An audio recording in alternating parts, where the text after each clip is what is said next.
Le sang coulait encore de ma tempe quand j'ai entendu le rire de ma meilleure amie résonner dans l'appartement vide de notre appartement haussmannien à Paris. C'est fait, chérie, avait-elle murmuré à mon mari, avant que la balle ne traverse mon crâne, me projetant dans un néant plus froid que la Seine en hiver. Et puis, comme un coup de tonnerre dans la nuit, j'ai rouvert les yeux non pas au paradis ou en enfer, mais dans mon propre corps, 5 ans en arrière, le matin de notre anniversaire de mariage, avec le goût du café frais sur les lèvres et la trahison qui n'avait pas encore commencé à pourrir mon existence. Je me suis redressé dans le lit king size de notre chambre surplombant les toits de Montmartre, le cœur battant comme un tambour de la Bastille en révolution. 5 ans. 5 ans pour tout recommencer, pour dénouer le nœud gordien de mensonges qui m'avait étranglé. Mon mari, Alexandre, dormait encore à mes côtés, son visage angélique masquant le serpent qu'il était l'homme qui, dans ma vie précédente, m'avait fait accuser de meurtre pour couvrir ses propres crimes, me laissant pourrir en prison avant de m'achever d'une balle dans la tête lors d'une visite conjugale. Et maintenant, j'étais là, revenu d'entre les morts, avec une seule obsession, le détruire, pierre par pierre, jusqu'à ce qu'il implore la miséricorde que je ne lui accorderai jamais. Les souvenirs affluaient comme une marée noire, la promotion volée à mon travail chez L'Oréal, où j'étais la brillante directrice marketing, la fausse affaire de blanchiment d'argent qu'Alexandre avait fabriquée avec l'aide de Sophie, ma soi-disant confidente, pour me discréditer et me faire interner. J'avais tout perdu ma carrière, notre fille adoptive Élise, ma liberté pour qu'il puisse convoler avec sa maîtresse sans tache sur son honneur d'avocat renommé. Mais cette fois, je ne serai pas la victime. J'allumerai le feu, et je regarderai Paris brûler autour de lui. Je me suis levé sans un bruit, enfilant ma robe de chambre en soie blanche, la même que j'avais portée ce matin fatidique 5 ans plus tard, quand tout s'était effondré. Le miroir de l'armoire reflétait une femme de 32 ans, Élise Beaumont, avec ses cheveux châtains cascadant en boucles parfaites, ses yeux verts perçants qui avaient séduit Alexandre lors d'une soirée au Louvre. Mais aujourd'hui, ses yeux brillaient d'une lueur nouvelle, celle d'une revenante assoiffée de vengeance. J'ai descendu l'escalier en spirale vers la cuisine, où le soleil filtrait à travers les volets mi-clos, projetant des ombres dansantes sur le parquet ciré. Élise, notre petite de 4 ans, dormait encore dans sa chambre aux murs peints de fresques inspirées de Monet. Elle était le seul trésor que je ne laisserais pas Alexandre souiller à nouveau. Assise à la table en chêne massif, j'ai ouvert mon ordinateur portable, un MacBook que j'avais acheté impulsivement après notre lune de miel en Provence.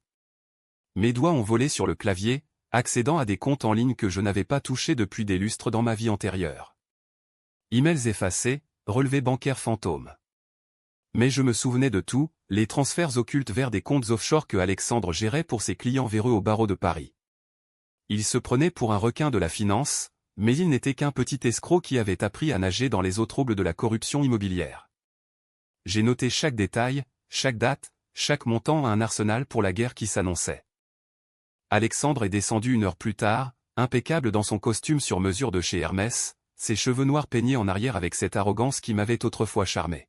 « Bonjour, ma chérie », a-t-il ronronné en m'embrassant sur la tempe, son parfum Chanel pour m'envahissant l'air comme un gaz toxique. J'ai souri, un sourire de Joconde inversé, et lui ai servi son espresso double, exactement comme il l'aimait, brûlant, amer, empoisonné de mon indifférence calculée. J'ai une grande nouvelle, ai-je dit d'une voix douce, en posant la tasse devant lui. Ses yeux se sont illuminés, anticipant sans doute une déclaration d'amour ou une surprise pour notre anniversaire. J'ai décidé de reprendre mes études de droit. Pour t'aider au cabinet. Il a cligné des yeux, surpris, mais son sourire s'est élargi. C'est formidable, Élise. Tu seras une avocate redoutable. Il n'imaginait pas à quel point. Dans ma vie précédente, j'avais renoncé à tout pour lui, pour notre famille. Cette fois, j'infiltrerai son monde, son cabinet rue de Rivoli, où il régnait en maître sur des affaires louches de promoteurs immobiliers véreux. Sophie y travaillait déjà comme assistante, je le savais, car dans 5 ans, c'est elle qui avait tapé les faux documents me condamnant. Mais pour l'instant, elle n'était qu'une ombre, une stagiaire fraîchement diplômée de Sciences Po, avec ses tailleurs cintrés et son ambition vorace. Les jours suivants se sont écoulés dans une routine feinte de normalité. J'ai inscrit Élise à une crèche Montessori près du jardin des Tuileries, prétextant un besoin de me recentrer. Alexandre hochait la tête, flatté par mon évolution personnelle. Pendant ce temps, j'ai commencé à creuser. Tard le soir, quand la tour Eiffel scintillait au loin depuis notre balcon, je passais des heures sur des forums anonymes du dark web, un savoir acquis dans les geôles de Fresnes, où j'avais appris à hacker pour survivre. J'ai retrouvé des traces, un promoteur nommé Laurent Duval, client d'Alexandre, impliqué dans un scandale de logements sociaux frauduleux à la banlieue de Saint-Denis. Duval avait payé grassement pour étouffer l'affaire, et Alexandre avait empoché sa part via une société écran au Luxembourg. Mais la trahison la plus profonde n'était pas financière. C'était intime, viscéral. Je me souvenais de la nuit où j'avais découvert la liaison, un collier en perles chez Sophie, un bijou que j'avais offert à Alexandre pour notre premier Noël. Dans ma vie passée, j'avais confronté, pleuré, supplié. Cette fois, je rirai en dernier. J'ai organisé un dîner surprise pour notre anniversaire, invitant Sophie sous prétexte d'une soirée entre amis. Elle est arrivée en robe rouge sang, ses lèvres peintes d'un sourire carnassier, ignorant que je connaissais déjà chaque courbe de son corps entrelacé au sien dans les draps de notre lit conjugal. Au cours du repas foie gras et champagne d'Homme Pérignon, j'ai orienté la conversation vers les ambitions. Sophie, tu es si talentueuse. Pourquoi ne pas viser plus haut au cabinet? Elle a rougi, jetant un regard furtif à Alexandre, qui s'étouffait presque avec son verre. J'ai feint l'innocence, mais intérieurement, je bouillonnais. Plus tard, seul avec elle dans la cuisine pendant qu'Alexandre berçait Élise, j'ai murmuré, il t'aime vraiment, tu sais. Mais il a peur de moi. Ses yeux se sont écarquillés, et j'ai vu la graine de doute plantée. La première fissure dans leur armure. Les semaines ont filé comme les trains de la gare du Nord. J'ai commencé mes cours du soir à l'université Panthéon-Assas, me noyant dans les traités de droit pénal, mémorisant les failles du système judiciaire français que Alexandre exploitait si bien. Élise grandissait sous mes yeux, innocente, avec ses rires cristallins qui me rappelaient pourquoi je combattais. Mais la tension montait. Alexandre rentrait plus tard, prétextant des audiences interminables. Je le pistais via une app de géolocalisation sur son téléphone, un cadeau que je lui avais offert pour la sécurité de la famille. Il se garait toujours au même hôtel discret du Marais, où Sophie l'attendait. Un soir de pluie battante, alors que les sirènes des pompiers hurlaient dans les rues encombrées de Paris, j'ai décidé d'accélérer. J'ai contacté un journaliste freelance, un certain Marc Lefebvre, que j'avais croisé dans ma vie antérieure lors d'un gala de charité. J'ai des infos sur Duval, lui ai-je glissé lors d'un appel anonyme depuis un café anonyme près de Notre-Dame. Mais j'ai besoin de preuves solides. Il a mordu à l'hameçon, et bientôt, des drones de surveillance achetés cash sur un marché noir en ligne filmaient les rendez-vous nocturnes d'Alexandre avec Duval dans un bistrot enfumé de Belleville. La première décision controversée est venue comme un éclair. Pour tester les os, j'ai saboté un dossier mineur au cabinet. En tant qu'étudiante stagiaire occasionnelle, j'avais accès aux archives numériques. J'ai effacé une clause clé dans un contrat de location, forçant un client innocent à une éviction injuste. Quand le scandale a éclaté où une famille de 4 âmes jetées à la rue sous la pluie, Alexandre a blâmé Sophie publiquement, la rétrogradant devant tout le barreau. Elle a pleuré dans mes bras ce soir-là, au téléphone, c'est injuste, Élise. Ils me traitent comme une moins que rien. J'ai consolé, tout en sachant que c'était le début de leur fracture. Mais la vengeance véritable exigeait du sang. Pas le mien, cette fois. J'ai fouillé plus profond, découvrant le secret enterré, Alexandre n'était pas seulement un adultère. Il avait falsifié des preuves dans l'affaire d'un meurtre non résolu ou celui d'un rival d'affaires, un promoteur concurrent abattu dans une ruelle de Pigalle 5 ans auparavant. Dans ma vie passée, c'est moi qu'on avait accusé, mon ADN planté sur l'arme par Sophie elle-même. Le twist? Duval n'était pas le commanditaire, c'était Alexandre, motivé par une dette de jeu astronomique au casino d'Anguien. J'ai compilé le dossier, photos, enregistrement volé via un micro dissimulé dans son briquet Mandblank, transfert bancaire. Mais pour le rendre irréfutable, j'ai dû franchir la ligne. Une nuit, déguisée en livreuse Uber Eats, j'ai infiltré l'appartement de Sophie dans le 11e arrondissement. Elle dormait, nue sous ses draps de satin, un pistolet à l'arme du crime glissé sous son oreiller.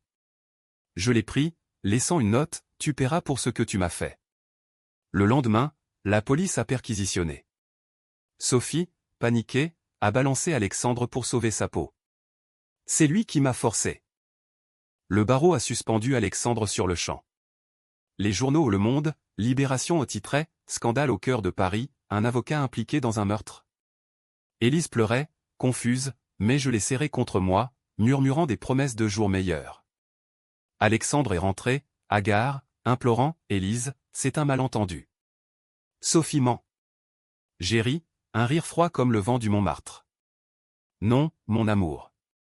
C'est la vérité que j'ai déterrée. La cour d'assises s'est ouverte sous un ciel plombé de septembre, dans le palais de justice de l'île de la Cité. Alexandre, menotté, fixait le vide, son costume froissé comme son empire en ruine. Sophie a témoigné, brisée, accusant tout. J'ai pris la barre comme témoin clé, mes mots ciselés comme une lame de guillotine, il m'a trahi, il nous a tous trahis. Pour de l'argent, pour le pouvoir. Le jury a délibéré 2 heures. Coupable. Peine, perpétuité, sans remise de peine. Mais le twist final m'a frappé comme un retour de flamme. Dans sa cellule, avant le verdict, Alexandre m'a glissé une lettre via son avocat, « Tu n'es pas Élise. Qui es-tu vraiment ?» Il avait vu dans mes yeux la revenante. J'ai brûlé la lettre sur le balcon, regardant les cendres s'envoler vers la Seine. Peut-être avait-il raison. Peut-être étais-je devenu le monstre. Mais pour Élise, pour moi, cela valait chaque ombre. Paris bruissait à nouveau de vie.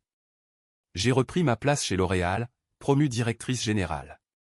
Élise grandissait, libre. Et moi? J'étais ressuscité, non pas pour pardonner, mais pour régner. La vengeance n'est pas un plat froid, c'est un feu qui réchauffe l'âme gelée. Les ombres du palais de justice s'allongeaient encore sur les quais de Seine quand j'ai quitté l'audience, le verdict résonnant dans ma tête comme un glas. Alexandre, emmené menottes au poignet par les gendarmes en uniforme bleu nuit, avait tourné la tête une dernière fois, ses yeux bruns ceux qui m'avaient un jour fait fondre maintenant injectés de haine pure. Tu paieras pour ça, Élise, avait-il sifflé, assez bas pour que seul moi et le greffier l'entendions. Le greffier avait blêmi, mais je n'ai rien dit. Payer? J'avais déjà payé de ma vie, 2 fois. Cette fois, c'était son tour de rôtir en enfer. Dehors, la pluie fine de l'automne parisien tambourinait sur mon parapluie noir, transformant les pavés luisants en miroirs déformants de la tour Saint-Jacques. J'ai marché vite, évitant les regards curieux des passants aux journalistes en imperméable, touristes égarés sous les arcades. Mon téléphone vibrait sans cesse, messages de félicitations de collègues chez L'Oréal, de condoléances hypocrites d'anciens amis. Mais un appel m'a stoppé net, près du Pont-Neuf. C'était Marc Lefebvre, le journaliste. « Élise, vous avez vu les gros titres? Vous êtes une héroïne. Mais il y a du nouveau sur Duval. Il veut négocier. » Duval. Le promoteur bedonnant avec sa moustache à la gauloise et ses costumes en tweed anglais, qui avait financé les vices d'Alexandre. Dans ma vie antérieure, il s'en était tiré avec une amende symbolique, riant au nez des juges corrompus. Cette fois, je ne le laisserai pas où, ai-je demandé, la voix ferme comme l'acier d'une lame de rasoir. Un club privé, le caveau de la Huchette, ce soir. 19h. Venez seul. J'ai raccroché, un sourire sinueux aux lèvres. Seul? Jamais plus. J'ai hélé un taxi ou une Renault noire cabossée, typique des rues encombrées du quartier latin et donné l'adresse de notre appartement. En route, mes pensées dérivèrent vers Élise. Elle avait 7 ans maintenant, dans cette timeline altérée par ma résurrection. Une gamine aux boucles châtaines comme les miennes, avec les yeux rieurs d'Alexandre ou une malédiction que le temps effacerait. Je l'avais inscrite à un internat chic à Versailles après l'arrestation, prétextant un besoin de stabilité. En vérité, c'était pour la protéger des éclaboussures, des murmures dans les cours d'école, la fille de l'assassin. Arrivé chez nous au cet appartement haussmannien que j'avais racheté aux enchères après la saisie, j'ai fouillé le dressing d'Alexandre. Ses costumes pendaient encore là, fantômes olfactifs imprégnés de son aftershave. J'en ai choisi un gris anthracite, trop grand pour moi, et l'ai enfilé par-dessus une chemise blanche amidonnée. Avec un chapeau fedora trouvé dans un tiroir, un reliquat de son père, un ancien flic de la PJ, je me suis métamorphosé. Plus Élise la victime, désormais, Victor Lemoine, un pseudonyme que j'avais inventé pour mes incursions nocturnes. Le caveau de la Huchette pulsait de jazz manouche quand je suis entré, l'air chargé de fumée de cigares cubains et de sueur. Des couples enlacés dansaient sous les voûtes gothiques, ignorant le deal se nouant dans une alcôve privée. Duval était là, affalé dans un fauteuil en velours rouge, un verre de cognac à la main, flanqué de 2 gorilles en costard. Ses yeux porcins se sont plissés en me voyant approcher. « Vous êtes Lemoine ? Asseyez-vous. On parle business. » J'ai obtempéré, croisant les jambes avec une nonchalance feinte. Duval. Vous avez merdé avec Beaumont. Il vous entraîne dans sa chute. Il a ricané, un son gras comme son ventre. Beaumont n'était qu'un pion. Le vrai problème, c'est cette salope de femme qui a tout balancé. Mais j'ai de quoi la faire taire des photos, des vidéos. Elle avait qu'un amant, avant tout ça. Mon sang s'est figé. Des photos? Dans ma vie passée, Alexandre avait inventé cette liaison pour me discréditer, mais ici. Était-ce un nouveau mensonge, ou une vérité enterrée que ma résurrection avait exhumée? Combien pour les détruire, a-t-il demandé, se penchant en avant, son haleine aigre de vin rouge. J'ai sorti une enveloppe de ma poche intérieure aux défauts billets tracés, un piège à prix des truands de Fresnes. 500 000. Et vous témoignez contre lui demain. Il a attrapé l'enveloppe, comptant avidement, quand j'ai donné le signal. Dehors, Marc et un photographe du Canard enchaîné attendaient. Flash aveuglant. Monsieur Duval, commentaire sur le pot de vin, a crié Marc. Duval a pâli, les gorilles se levant trop tard. La nuit s'est muée en chaos, sirène, menottes, et moi, fondant dans la foule des danseurs comme un fantôme. Le lendemain, le Figaro titrait « Le réseau de corruption immobilier de Paris démantelé, Duval arrêté pour subornation ». Alexandre, depuis sa cellule à la santé, a vu son empire s'effondrer comme un château de cartes sous la pluie. Sophie, libérée sous caution mais ruinée, m'a appelé en larmes « Élise, aide-moi ». Il m'a promis le mariage, tout.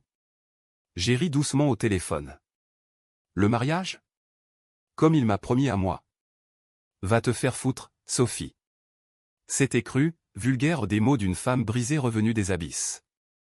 Controversé? Oui. Cathartique? Absolument. Mais la tension montait en moi comme la crue de la Seine. Les nuits étaient hantées par des flashs, la balle, le rire de Sophie, le cri étouffé d'Élise apprenant ma mort. J'ai commencé à boire du calvados normand, âpre et brûlant, seul sur le balcon, contemplant les lumières de la ville qui ne dormait jamais. Une décision plus sombre s'imposait. Duval avait parlé de photos. Vraie ou fausse, elle pouvait ressurgir, salir Élise. J'ai engagé un privé, un ex de la DGSI nommé Raoul, pour fouiller. Rien, madame, m'a-t-il dit une semaine plus tard, dans un bistrot enfumé de Bastille. Mais votre mari. Il avait un coffre à la banque, pas déclaré. J'ai les codes. Le coffre contenait l'enfer, disque dur, carnet codé. Et là, le twist qui m'a noué les entrailles une lettre d'Élise, ma Élise future, écrite en prison, « Maman, papa dit que tu n'es pas morte, que tu as tout inventé. Reviens. » Non. C'était une forgerie, une arme psychologique qu'Alexandre avait préparée pour me briser si je survivais. Mais le doute s'insinuait, venimeux. Étais-je vraiment revenu, ou délirais-je dans un coma post-traumatique? J'ai confronté Raoul, trouve-moi la vérité sur ma mort. Il a hésité, puis sorti un dossier jauni. Pas votre mort, madame. Votre accident. Alexandre a payé un toubib pour falsifier un suicide. Vous avez été drogué, puis on vous a laissé pour morte dans la Seine. Mais vous avez survécu. Et disparu. Survécu? Pas ressuscité? Mon monde a vacillé. Était-ce une illusion, un trauma refoulé? Non. Les souvenirs étaient trop vifs, trop précis. J'ai serré les dents. Peu importe. La vengeance continuait. La haute trahison culmina lors d'une audience d'appel, orchestrée par les avocats véreux d'Alexandre. Ils m'ont traîné à la barre, accusant moi de manipulation. Madame Beaumont a fabriqué des preuves pour se venger d'une liaison, a tonné leur meneur, un barbouze aux lunettes fumées. La salle a murmuré, les flashs crépitant comme des coups de feu. J'ai tenu bon, voix claire, une liaison. Oui. Mais un meurtre, messieurs. Et je suis la veuve qui exhume les tombes. Le juge, une femme austère aux cheveux grisonnants, a suspendu l'audience. Dehors, des manifestants en famille de victimes de fraudes immobilières scandaient mon nom. Héroïne ou sorcière?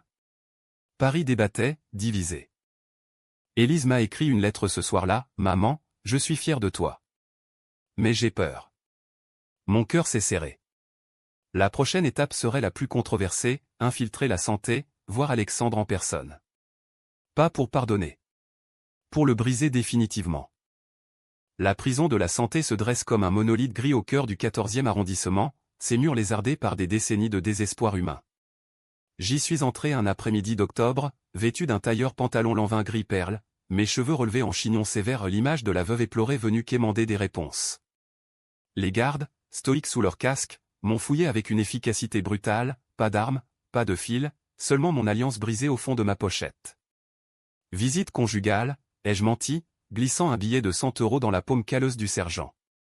Dans ma vie passée, j'avais rampé ici pour des miettes d'affection, aujourd'hui, je venais pour l'empoisonner. La salle des visites était un cachot aseptisé, table en formica boulonnée au sol, chaise en plastique qui grinçait sous le poids des âmes brisées. Alexandre est apparu derrière la vitre blindée, escorté par un maton bedonnant. Il avait maigri, ses joues creusées soulignant les cernes noires, sa barbe de 3 jours lui donnant l'air d'un clochard chic. Pourtant, ses yeux. Il pétillait encore de cette intelligence serpentine qui m'avait ensorcelé au bar du Ritz il y a 7 ans. « Élise » a-t-il dit en décrochant le combiné, sa voix un murmure rauque. « Tu as gagné. Qu'est-ce que tu veux maintenant ? Mon âme ?»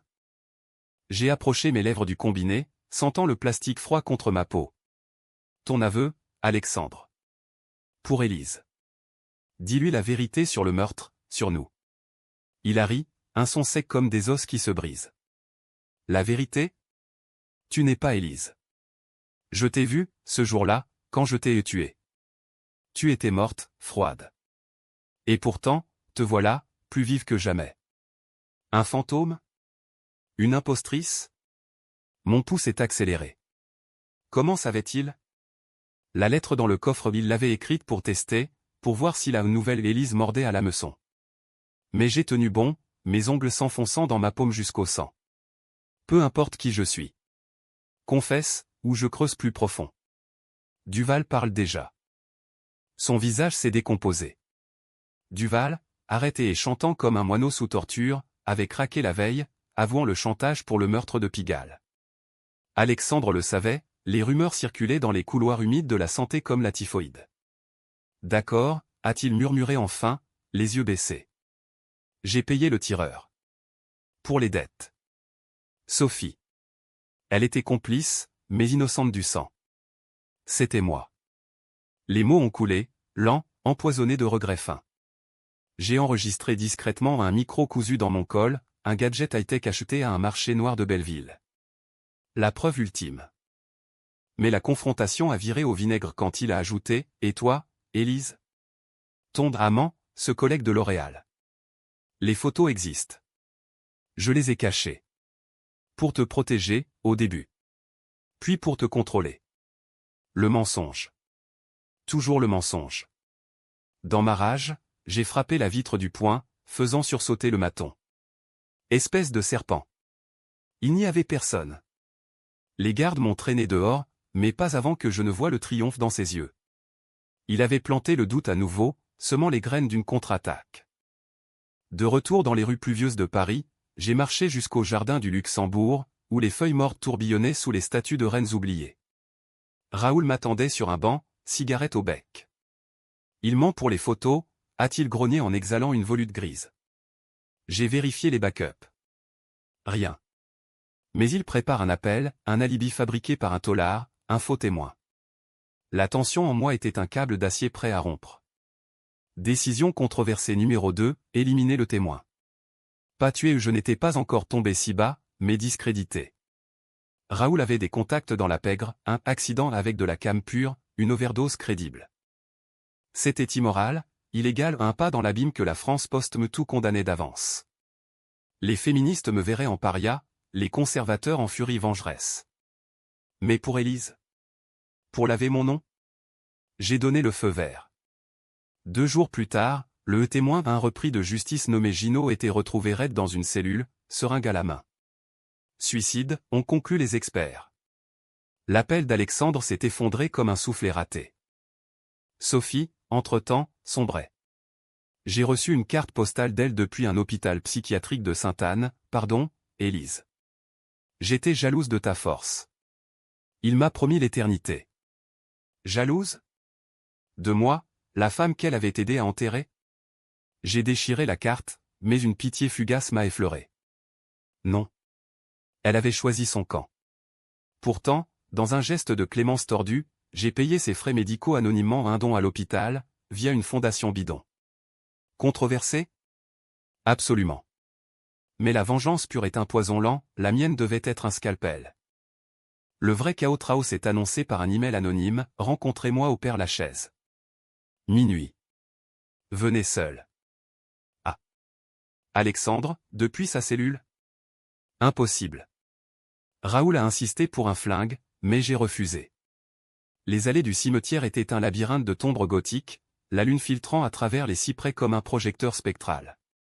J'ai marché, talons claquants sur les graviers, jusqu'à la sépulture de Proust ironique, pour un homme qui avait disséqué les trahisons. Une silhouette émergea des ombres, pas Alexandre, mais Duval, libéré sous caution après un deal foireux. Beaumont vous salue, a-t-il craché, un couteau à cran d'arrêt luisant dans sa main. Il veut votre tête. Le combat fut bref, pris mal, j'ai esquivé, griffé, mordu comme une louve. Mon genou dans ses parties, un coup de coude dans la gorge. Il s'est effondré, gargouillant, et j'ai appelé les flics depuis son portable. Agression au cimetière. Duval est l'assaillant. Quand les sirènes ont hurlé, j'étais partie, essoufflée, vivante. Le lendemain, les tabloïds hurlaient, la veuve vengeresse, Élise Beaumont, justicière ou criminelle. Débats enflammés sur BFM, édito dans Le Parisien me traitant de Eumédée moderne. La tension nationale culminait, des pétitions pour ma canonisation, d'autres pour mon internement. J'ai fui vers Versailles, chez Élise, la serrant contre moi dans le parc aux fontaines chantantes. Maman, tu es une héroïne comme dans les livres, a-t-elle dit, innocente. J'ai pleuré, pour la première fois depuis ma résurrection. Mais le twist se resserrait. Raoul m'a appelé, les photos. Elles existent. Pas avec un amant. Avec moi. Alexandre les a truquées pour vous faire passer pour folle. Moi et Raoul? Un baiser volé, un soir d'ivresse après une enquête. Un secret que j'avais oublié, enfoui dans le trauma. La trahison ultime, Alexandre avait utilisé ma propre faiblesse contre moi. La vengeance finale approchait. Il était temps de frapper au cœur. Versailles sous la neige de novembre était un tableau de Watteau perverti, les allées gelées du parc crissaient sous mes bottes, et le château se dressait comme un géant endormi, indifférent au drame des mortels. Élise patinait sur l'étang artificiel, son écharpe rouge flottant comme un drapeau de révolte juvénile, tandis que je sirotais un chocolat chaud dans un café adjacent, feignant la sérénité. Mais intérieurement, le tourbillon, les photos au truqué, Raoul impliqué malgré lui, et Alexandre ourdissant depuis sa cage. La presse me traquait au paparazzi en Peugeot 208 garé discrètement, micro tendu comme des lances. Madame Beaumont, une déclaration sur l'attaque au Père-Lachaise. J'ignorais, sourire figé, mais la tension était une corde autour de mon cou, se resserrant à chaque flash. Raoul m'a rejointe ce soir-là, dans une chambre d'hôtel anonyme près de la gare RER, l'air chargé d'une odeur de tabac froid et de regret. C'était une erreur, Élise, a-t-il commencé, ses yeux bruns trop semblables à ceux d'Alexandre évitant les miens. Ce baiser, après l'affaire Duval. On était vulnérables. Il a dû installer une caméra dans votre bureau. J'ai hoché la tête, la nausée montant. Vulnérable? J'avais été brisé, même avant la trahison finale. Détruis-les. Tous. Il a promis, mais son hésitation m'a glacé. Était-il un allié, ou un pion de plus? La décision la plus controversée de toutes est née cette nuit-là, dans l'obscurité de la chambre aux rideaux tirés. Pas une violence physique, mais une arme plus insidieuse, la ruine psychologique. J'ai contacté un profilé de la police scientifique, une psy nommée Claire Duval, ironie du sort, nièce du promoteur, via un canal discret. Je veux un rapport sur l'instabilité mentale d'Alexandre Beaumont. Basé sur ses carnets. Elle a accepté, pour un prix exorbitant, 100 000 €, payé en crypto depuis un compte suisse. Le rapport, ficelé comme un roman de Simenon, dépeignait Alexandre comme un sociopathe narcissique, manipulateur compulsif, avec des tendances paranoïaques. Faux? En partie. Vrai? Suffisamment pour que les juges l'utilisent lors de l'examen psychiatrique obligatoire. Paris explosa en débat, Élise Beaumont, justicière ou inquisitrice? Les chaînes d'infos invitaient des experts féministes hurlant à la sororité vengeresse, psychologues disséquant ma folie post-traumatique. Un édito dans Marianne me qualifiait de damé en talons, une manif devant L'Oréal scandait et Élise libre. La tension était électrique, un orage prêt à éclater sur la capitale. J'ai fui les micros, me réfugiant dans un atelier d'artiste à Montparnasse, loué sous un faux nom. Là, entouré de toiles inachevées et d'odeurs de térébenthine, j'ai comploté le coup final. Sophie s'est évadée de Sainte-Anne une semaine plus tard. Une fugue orchestrée, ou un laxisme?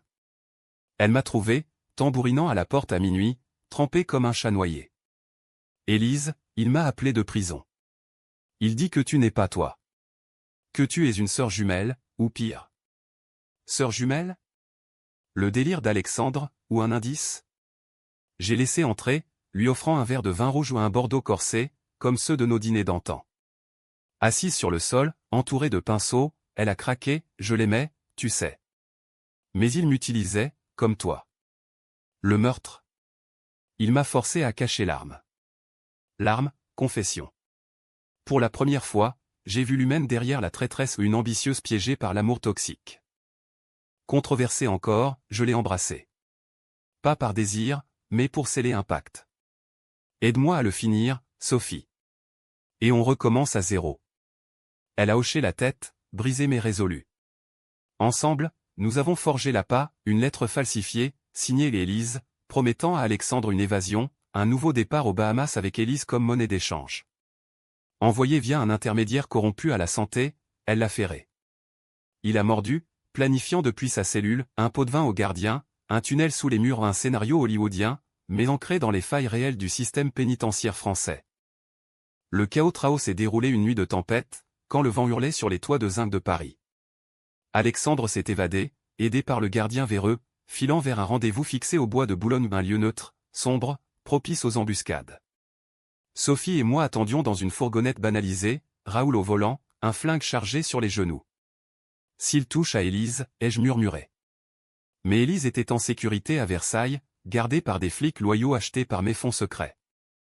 Il est apparu à l'aube, silhouette hagarde dans un manteau volé, courant vers la clairière où nous avions pique-niqué en amoureux jadis. Élise, a-t-il appelé, voix éraillée. Je suis sorti, seul, comme convenu. Ici. Il s'est approché, main tendue. On fuit ensemble. Oublie tout. Puis, le couteau le même que Duval avait manié. Il a bondi, l'âme sifflant. J'ai roulé sur le côté, attrapant une branche comme massue. Le combat fut sauvage, coups, griffures, hurlements étouffés par le tonnerre. Sophie a surgi, le plaquant au sol, Raoul l'a menotté. Pourquoi, a-t-il gargouillé, du sang coulant de sa lèvre fendue. J'ai penché sur lui, nos visages à un souffle. Parce que tu m'as tué, Alexandre. Et ressuscité. Les sirènes ont approché, bleues et hurlantes. Il a été repris, plus bas que terre, évasion ratée, tentative de meurtre sur son ex-femme. Sophie a témoigné contre lui, gagnant l'immunité. Duval, rejugé, a écopé de 20 ans. Mais le twist m'a frappé comme un éclair, dans ses poches, les vraies photos. Pas truquées. Moi et Raoul, enlacés.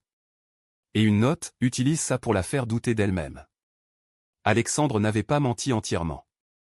J'avais trahi en premier, un soir de faiblesse. La révélation m'a plié en deux, vomissant dans l'herbe mouillée. Étais-je la victime, ou la coupable? Paris, indifférente, continuait son ballet.